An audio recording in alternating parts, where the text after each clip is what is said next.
신바람 사연 아파트. 오늘의 사연 시작하겠습니다.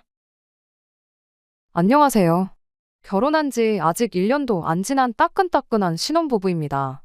제가 이렇게 오늘 사연을 보내게 된 이유는 장남도 아닌데 집안 제사에 책임감이 넘치는 저희 시아버지 이야기를 해보려고 해요. 저와 남편은 가까운 지인들의 소개로 처음 만나 연애를 시작하게 되었고, 그렇게 3년간의 만남을 이어오다가 결혼까지 하게 되었습니다. 결혼 준비하면서 시댁이 제사가 없는 집인 걸 알게 되었어요. 결혼 후 받을 수도 있는 명절 스트레스 때문에 남편에게 너네 집은 제사를 지내니? 하고 단도직입적으로 물어봐서 알게 된 건 아니에요. 저희 집이 제사를 지내거든요. 대신 명절 때나 다른 제사들은 다 생략하고 할머니 돌아가신 날에만 따로 기제사를 올려요. 할머니 제사만 챙기는 데에는 이유가 있습니다. 할머니가 저희 친정 부모님을 엄청 아껴주셨거든요. 저희 어머니가 처음 결혼한 해에 할머니께서 내 아들 며느리가 나처럼 1년에 4번씩 개고생을 하는 꼴은 못 보겠다며 니들 조상이니 니들이 챙겨라 하고 제사 보이콧 선언을 하셨대요. 할머니도 그동안 제사 챙기느라 고생하셨던 게 있으셨겠지만 그 고생을 며느리인 저희 엄마한테 떠넘겨서 시집살이 대물림을 해주기가 싫으셨다네요. 아무튼 그 덕에 진짜로 저희 집은 제사가 없어지게 되었고, 그 뒤로도 할머니가 저희 어머니를 첫째 며느리라고 각별히 아껴주셨어요. 나중에 할아버지 돌아가시고 나서는 저희 어머니가 먼저 제안해서 할머니를 모시고 살았고요. 그 후로도 이래저래 할머니가 저희 집을 많이 챙겨주시고 그랬어서 그냥 제사라기보단 할머니 기일을 챙기는 느낌으로 제사를 챙기고 있습니다. 날짜도 기일에 딱 맞춰서 하는 게 아니고 다른 친척들도 오며 가며 하기 편하게 토요일로 날짜를 바꿨고요. 기제사라고 꼭 자정에 맞춰서 지낼 필요도 없다고 할머니 기일을 이유로 겸사겸사 그냥 다 같이 친척들끼리 모여서 저녁 한 끼 먹고 그러는 시기예요. 음식도 각자 집에서 알아서 하나씩 해서 가지고 오다 보니 딱히 제사 준비하는데 힘들 것도 없고요. 아무튼 한참 연애하던 중에 그때 당시 남자친구였던 남편에게 오늘은 할머니 제사가 있어서 저녁 시간 되기 전에 집에 일찍 들어가 봐야 한다고 말을 꺼냈다가 그때 시댁이 제사가 없는 집이란 걸 알게 되었습니다. 그래서 겸사겸사 우리도 제사라고 딱히 있는 게 아니고 할머니 기일만 챙기는 거다. 어지간해서는 명절에도 따로 가족들끼리 모이지도 않는다고 그렇게 설명을 해주면서 시댁 제사에 관한 이야기도 듣게 되었습니다. 시댁이 사실 제사에 엄청 진심인 집이었대요. 시아버지는 막내 늦둥이에 위로 남자 형제분이 무려 4분이나 더 계시는데 말인즉슨 큰어머니가 4분이나 계신다는 소리였죠. 저희 집과는 다르게 할머니께서 제사에 엄청 진심이신 편이었다나 봐요. 아래로 자식들이 결혼해서 며느리가 생기면 생길수록 일할 사람이 늘어나는 거나 마찬가지였으니 그럴 때마다 제사 음식이 양도 양이지만 제사 음식 가짓수도 더 늘어나게 되었다고 해요. 그러다 할머님께서 건강이 안 좋아지기 시작했고 막내 아들인 저희 시아버지가 시어머니랑 결혼하는 걸 보고 나서 보름 만에 세상을 떠나셨다고 합니다. 그때 할머니 건강이 안 좋아서 조금 번갯불에 콩 구워 먹는 느낌으로 서둘러 결혼을 하게 된 감이 없지 않아 있었대요. 시어머니도 이 집이 제사에 이 정도로 진심인 집인 걸 미리 알았다면 결혼하지 않았을 거라는 식으로 아들인 남편한테 이후로도 몇 번씩이나 말을 하셨다네요. 아무튼 문제는 할머니가 돌아가시고 나서 악습이나 마찬가지인 제사가 사라진 게 아니고 더욱더 가혹해진 게 문제였던 겁니다. 저희 시어머니 위로 있는 4분의 큰어머니들이 그간 당신들이 고생했던 걸 어떻게든 저희 시어머니한테 풀 생각이었던가 봐요. 큰어머니들이 시어머니한테 몇 번 가르쳐주고 나서는 정말 손 하나 까딱 안 하고 모든 걸 시어머니한테 떠넘기셨답니다.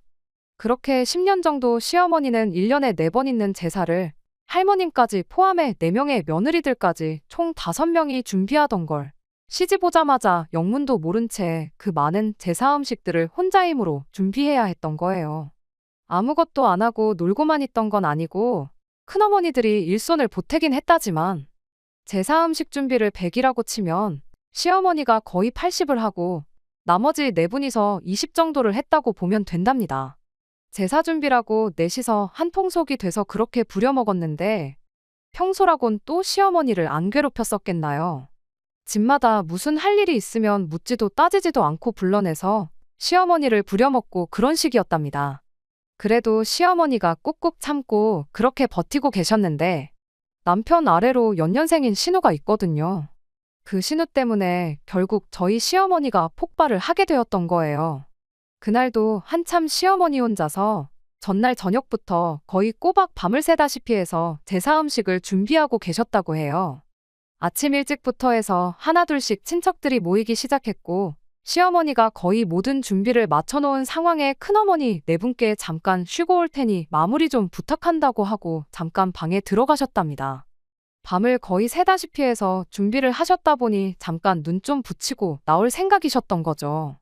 그렇게 한 30분 정도 눈을 붙이고 다시 나오셨는데 나오자마자 시어머니가 거기서 기겁을 하셨다는 거예요. 나가보니까 4명의 큰어머니들에 둘러싸여서 당시 9살밖에 안 된 신우가 동태전을 뒤집고 있었답니다.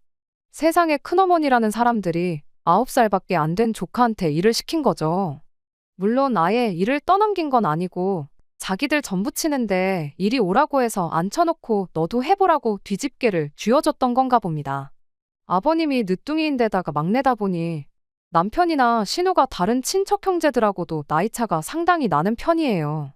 시어머니 입장에선 지난 10년 세월 동안 지들 자식들한테는 전을 부치기는커녕 주방 근처에는 혹시나 기름이라도 튈까봐 얼씬도 못하게 했고 한참 시어머니 혼자서 전을 부치고 있으면 애들 먹인다고 빈 그릇 들고 와 덜어가서 챙겨주기 바빴었다는데 당장 9살밖에 안 된 당신 딸한테는 먹어보라고 전을 먹여주기는커녕 너도 뒤집어보라고 일을 시키고 있으니 그걸 보고 눈이 안 돌아가는 엄마가 세상에 어디 있겠어요.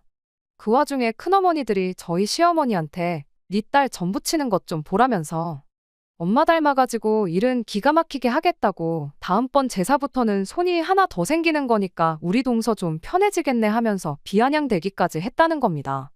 그 와중에 10살도 안 된 꼬마애가 뭘 알겠나요.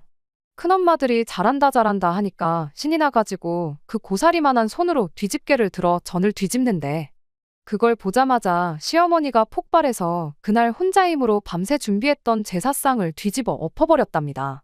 남편이 해주는 20년도 더 된 이야기인데 제사상을 뒤집어 엎어버렸다는 그 말을 듣고 제 속이 얼마나 후련하던지. 남편도 엄청 어릴 적이지만 그날만큼은 충격이 커서 그런가 아직도 장면이 기억이 나는 게 있다네요. 시아버지하고도 그날 대판 싸웠다고 하고요. 넌 대체 뭘 했길래 네 형수들이 우리 딸 부려먹으려는 거 막아서지도 못하고 가만히 있었느냐고 어쩌고 저쩌고. 아무튼 그렇게 그날부로 시어머니는 시댁 제사에는 일절 관여하지 않겠다 선언을 해버렸고 그렇게 남편 집에는 제사가 없어졌다는 사실을 알려줬어요. 정확히는 시부모님네가 다른 가족들하고 관계가 소원해져서 그 뒤로 얼굴도 안 보고 지내는 사이가 되었던 거죠.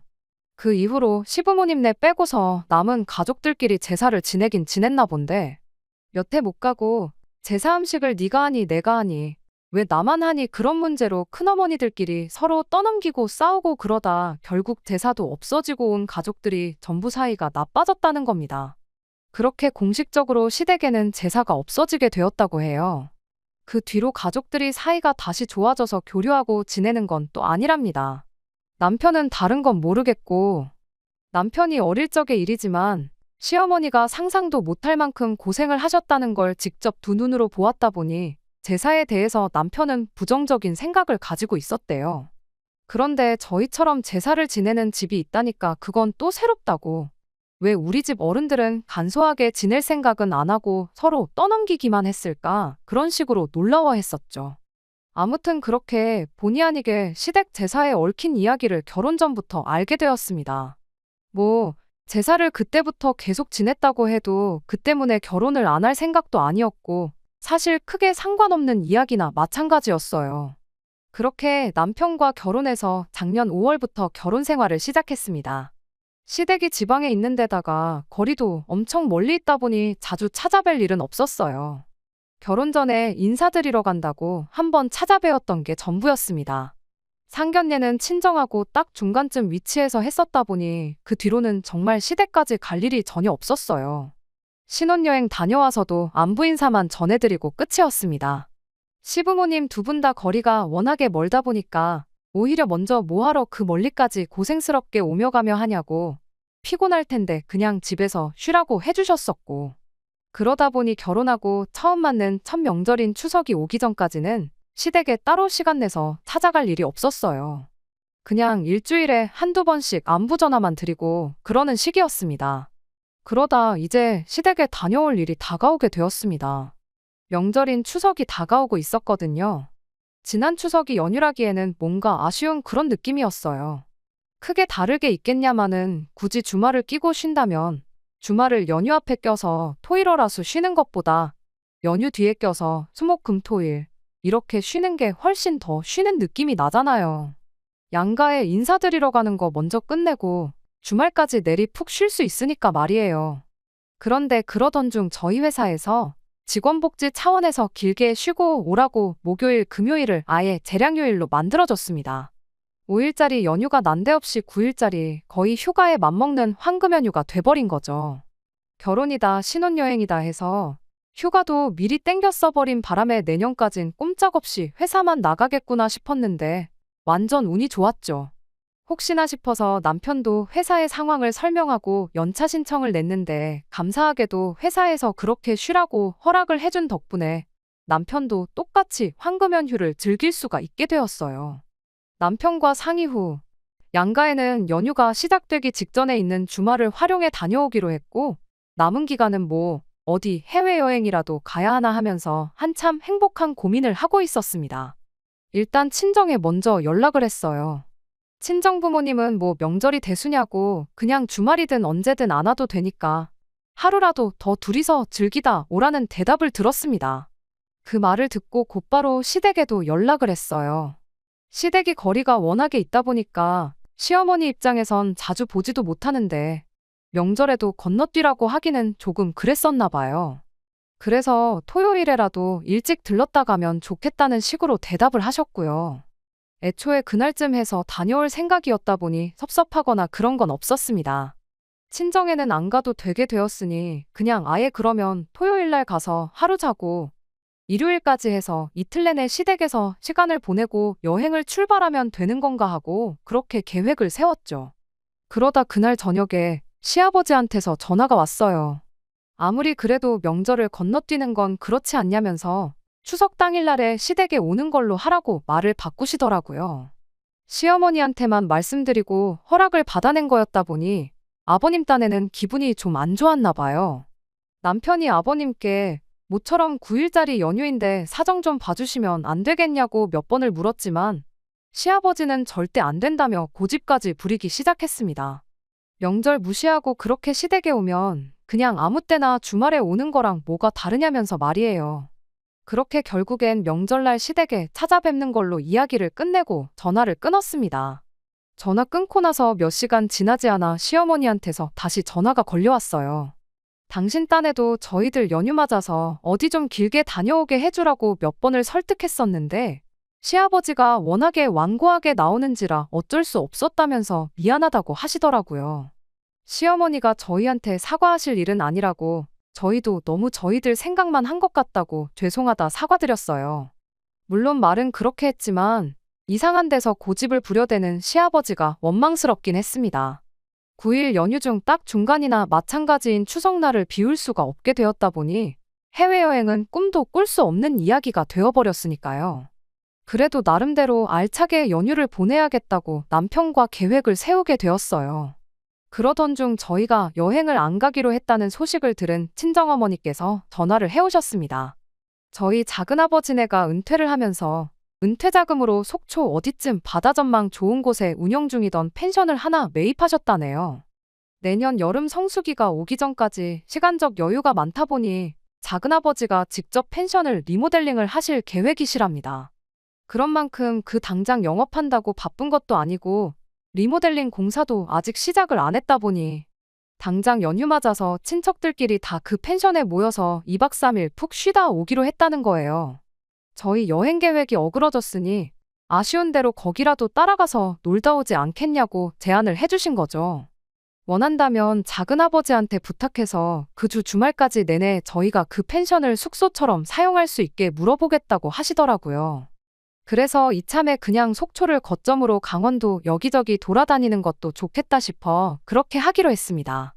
시댁에는 새벽바람에 출발해 점심까지 먹고 거기서 조금 쉬다가 저녁 시간 되기 전에 그 펜션으로 이동하는 걸로 그렇게 계획을 세웠어요.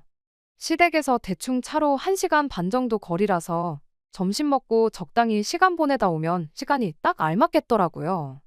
추석날 당일 직전인 주말에는 둘이서 그래도 비행기 타는 기분이라도 내자고 2박 3일 제주도를 다녀오기로 했고요. 그렇게 연휴가 시작되었고 저희는 계획한 대로 토요일에 제주도에 도착해서 시간을 보냈습니다. 거기서 즐겁게 시간을 보내고 월요일 점심쯤 해서 비행기 타고 집에 돌아왔어요. 다음 날에 아무래도 운전을 많이 해야 했다 보니 그날은 그냥 다른 거 더 안 하고 집에 오자마자 바로 잠을 청했죠. 그렇게 새벽에 일어나서 시댁으로 출발하려는데 시어머니한테서 전화가 몇 통이나 와 있더라고요. 톡을 보니까 시어머니가 오지마 이렇게 한마디 보내놓으셨었는데 왜 그러시냐 전화를 해보자니 시간이 한참 주무실 새벽 시간대라 그냥 그대로 부랴부랴 출발했어요. 오지 말라고 보내놓은 톡이 저희 딴에는 그냥 아버님이랑 말다툼 같은 거 하셔서 그러신가 보다 하고 대수롭지 않게 생각했죠. 그렇게 차로 6시간 거리를 달려서 시댁에 도착을 했습니다. 결혼하고 처음 찾아뵙는 것이니만큼 얼마나 우리를 반겨주실까 잔뜩 기대하고 시댁 현관문을 열었죠. 그런데 그 앞에 펼쳐진 광경이 저도 저지만 남편도 그 자리에 얼어붙어서 이게 무슨 상황인가 파악하느라고 아주 정신이 없어 보였어요. 저희가 집을 잘못 찾아왔나 싶을 정도로 집 안은 처음 보는 사람들로 가득하고 시끌벅적했거든요. 제대로 찾아왔는지 알 수 있었던 건 그 수많은 사람들 가운데 넋이 빠진 얼굴을 하고 음식을 하고 있는 시어머니를 발견하고 나서였어요. 넋이 빠진 얼굴을 하고 있던 건 시어머니뿐만이 아니었습니다. 생전 처음 보는 저희랑 10에서 15 정도 나이차가 날 법한 다른 여자분들 몇 명이 딱 저희 시어머니가 짓고 있는 표정과 똑같은 표정을 하고 시어머니 곁에서 같이 음식을 준비하고 있었거든요. 이게 무슨 일인지 도무지 상황 파악이 안 되는 가운데 시아버지가 신이 나서는 저희들한테 이제 왔냐고 인사를 한마디 건네시더라고요. 그리곤 저희를 한참 사람들 떠들고 있는 거실로 끌고 갔습니다. 그리고 이게 다 무슨 상황인지 그때가 돼서 알게 되었어요. 그분들이 다 아버님 위로 있는 큰아버지들이래요. 옆에 앉아있는 건 뭐 말해 뭐 하겠나요. 그 집 자식들이랑 결혼 전에 남편한테 말로만 들었던 악독하기로 소문난 큰어머니들이었습니다. 남편도 워낙에 오랜만에 보는 사람들이다 보니 이 사람들이 다 누군가 싶었던 거죠. 그러던 와중에 큰어머니 중 가장 기가 세 보이는 분 한 분이 아버님한테 쟤는 왜 데리고 왔냐면서 저를 턱으로 띡 하고 가르치더라고요. 그러더니 그 처음 보는 사람이 저한테 이렇게 한마디 던지더군요. 너는 네 시어머니가 저기서 그렇게 고생하고 있는데 눈치가 없는 거냐면서 대충 분위기 파악했으면 얼른 가서 음식하는 거나 도우라고요. 시어머니한테 향하는 제 뒤로 그 여자가 시아버지한테 이렇게 한마디 하대요. 그래도 막내가 이제는 쫄따구도 많이 생겨서 편해지겠다고 내년부터는 장 보는 것부터 그런 거는 직접 하면 좋겠다니 어쩌니 하면서요. 시아버지는 거기다 대고 압류 하고 대답하고 있었고요. 상황이 어떻게 돌아가고 있는 건지는 안 봐도 딱 알겠더라고요. 저는 바로 시어머니 옆으로 자리를 앉았어요. 어머님한테 이게 다 무슨 일이냐고 물으니 오지 말라고 한 건데 전화는 왜 안 받았느냐며. 당신도 워낙에 갑작스러워서 저희한테 다시 전화를 할 겨를이 없었다는 소리를 하시더라고요. 이 인간이 기어이 며느리 생겼다고 영 끊고 지내던 지 식구들 불러 모아 제사를 부활시켰다는 거예요. 시어머니 옆에 앉아있는 난생 처음 보는 분들은 다 각자 집 식구들 며느리랍니다. 영문도 모른 채 난생 처음 와보는 집에 끌려와서 각자들 시어머니들이 제사 준비하라고 시켰으니 시킨 대로 일단 저는 붙이고 있는데 이게 무슨 상황인가 도저히 감도 안 잡히는 눈치였어요. 대충 이야기를 종합해보니 과거에 시어머니로 인해서 제사가 사라지게 되었고 그 후로 자기들끼리 왜 나 혼자만 일하니 어쩌니 하면서 뿔뿔이 흩어졌던 건 사실이었나 봐요. 그 자리에 있던 며느리라는 사람들도 서로들 처음 보는 사이라고 하더라고요.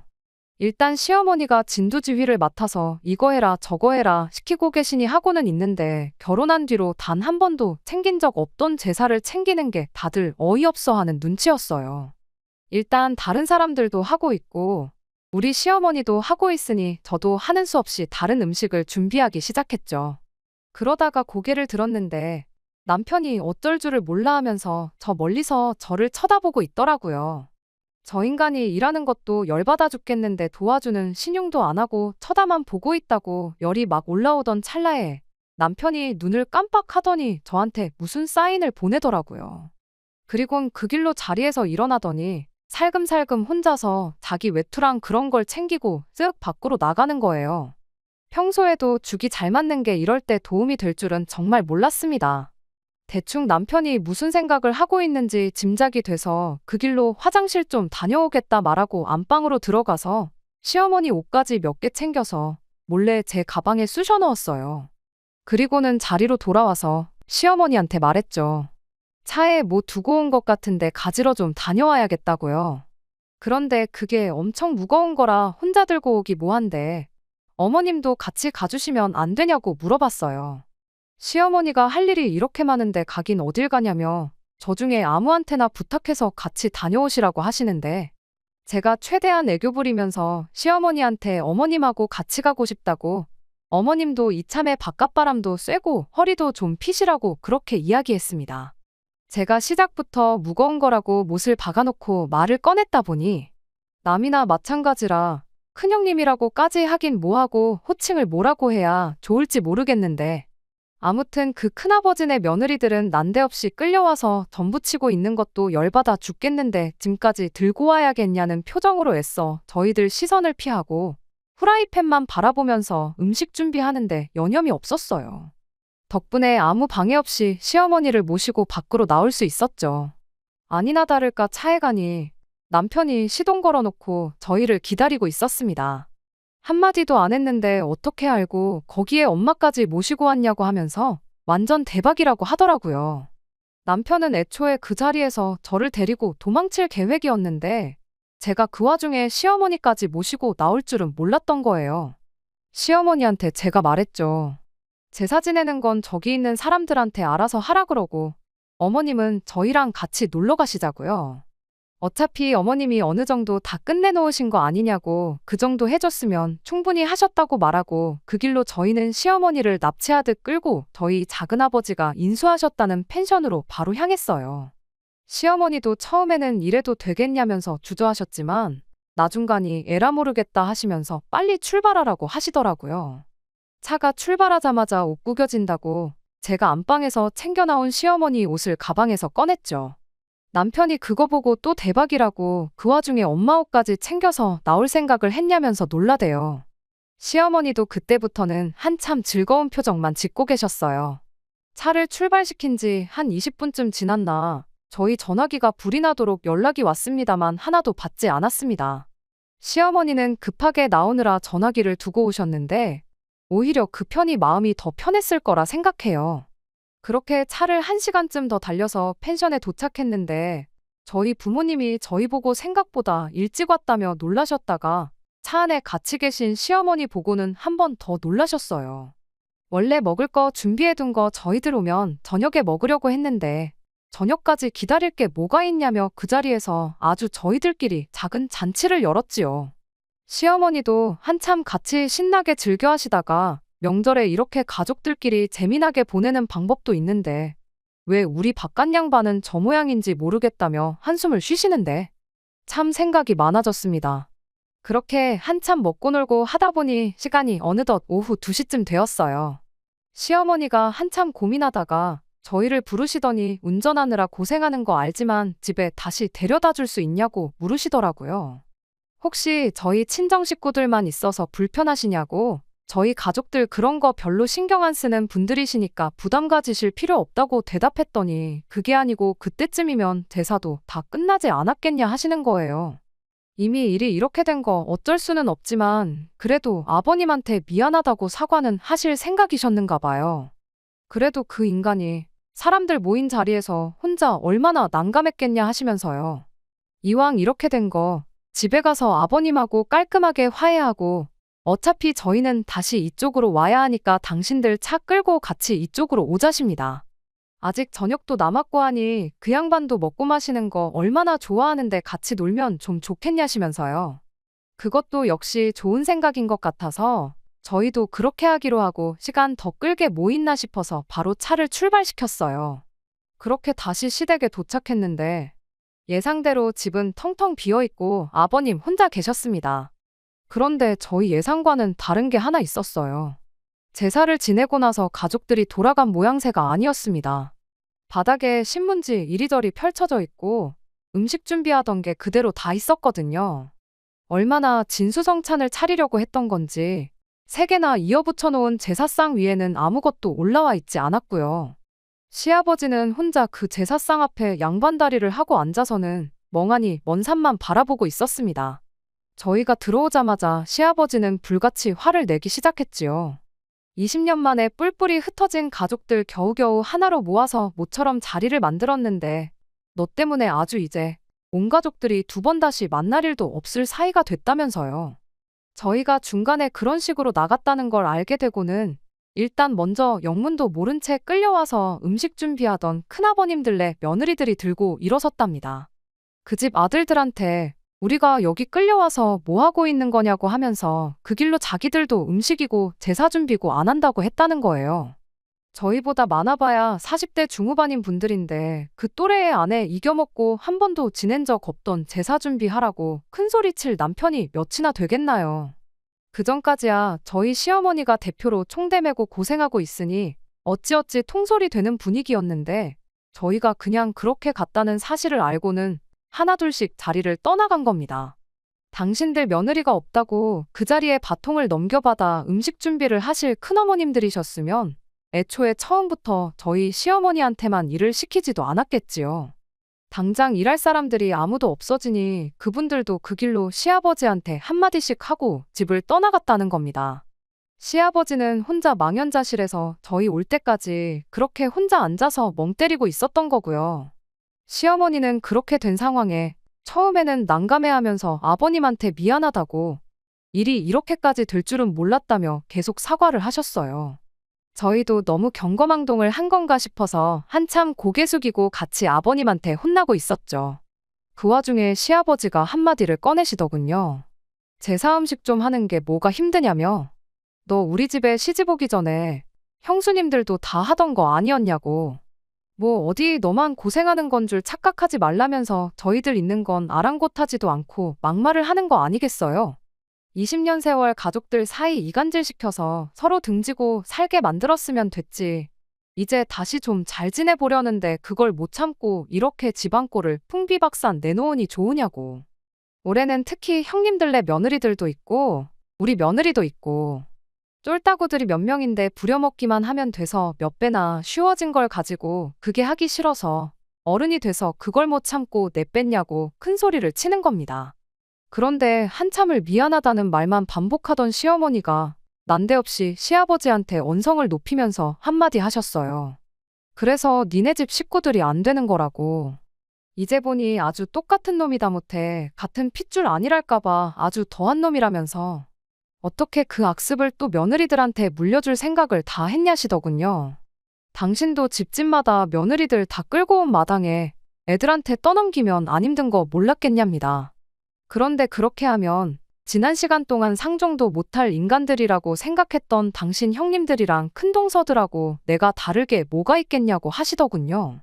그리고 그렇게 제사를 애들 손으로 넘겨주면 며느리들은 며느리들끼리 신이 나서 잘도 힘을 합쳐 제사를 지냈겠냐고.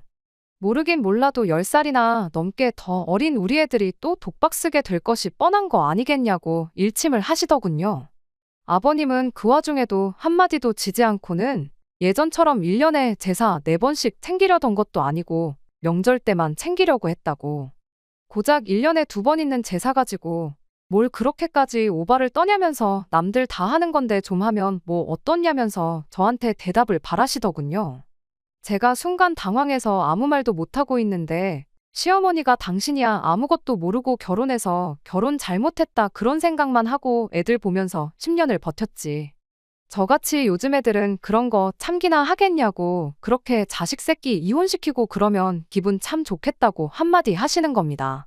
하긴 그러니까 우리 딸이 10살도 안 된 나이에 전부치고 있는 모습 보고 지 가족들하고 시시덕거리면서 잘한다고 박수나 치고 있지 그때 알아봤어야 했는데 몰라본 내 잘못이라며 아주 분통이 다 터진다고 가슴을 내리치시는 거예요.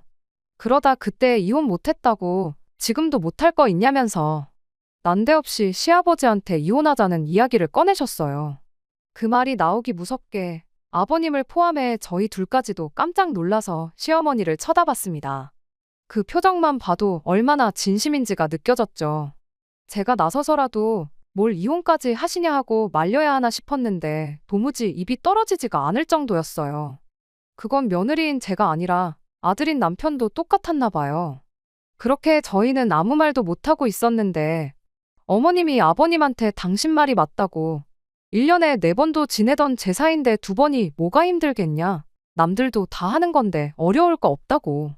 그러니까 그 잘난 니네 집 제사상은 상관도 없는 남이 집 딸 자식들 부려먹어서 지낼 생각 하지 말고 니들 손으로 직접 지내면 되는 거 아니냐고. 나는 이혼해서 손 뗄 테니 니들끼리 며느리를 부려먹던 자식들 이혼시켜서 니들끼리 지내던 그 잘난 제사 알아서 챙기라고 한마디 하고는 저희한테 괜히 오자고 해서 벌써게 만들어 미안하다고 한마디 하시고는 저희를 데리고 다시 집 밖으로 나가시더라고요. 나오시면서도 저딴 인간 밥 챙겨주자고 여기까지 오자고 한 게 다 후회가 된다시며 이제야 속이 후련하다고 한마디 하시대요. 결국 저희는 그렇게 다시 펜션으로 돌아왔어요.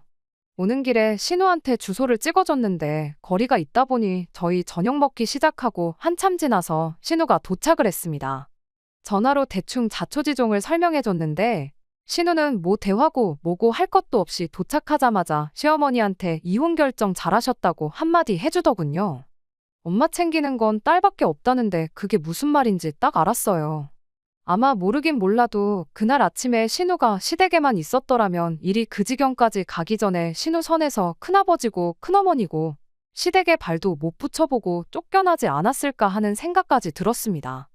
아무튼 심각한 이야기는 생각보다 금방 끝났고 그렇게 저희는 저희대로 즐겁게 먹고 즐기고 시간을 보냈네요. 원래는 저랑 남편 둘이서 그 펜션에서 연휴 끝날 때까지 있다 가려고 했는데 이렇게 된 거 시어머니와 신우도 같이 해서 넷이서 시간을 보내게 되었습니다. 그 후로 시어머니는 바로 이혼 준비를 시작했고 그동안은 서울에서 신우랑 같이 지내기로 했어요. 재산 분할받으면 지금 집이 좁은 편이라 신우랑 같이 지낼 만한 넓은 집을 알아봐야겠다시는 걸 보니 시아버지가 어떻게 사과를 해와도 다시 합치실 생각은 없는가 봐요. 이번 연휴도 어쩌다 보니 저희는 한 주 내내 쉬게 되었는데 일단 신우랑 같이 해서 시어머니 모시고 여행 좀 다녀왔다가 연휴 막바지쯤 해서 아버님 보러 내려갔다 올 생각이에요. 혹시 또 제사 준비니 어쩌니 해서 명절 당일날 오라고 하시면 그냥 안 갈 생각이긴 합니다만.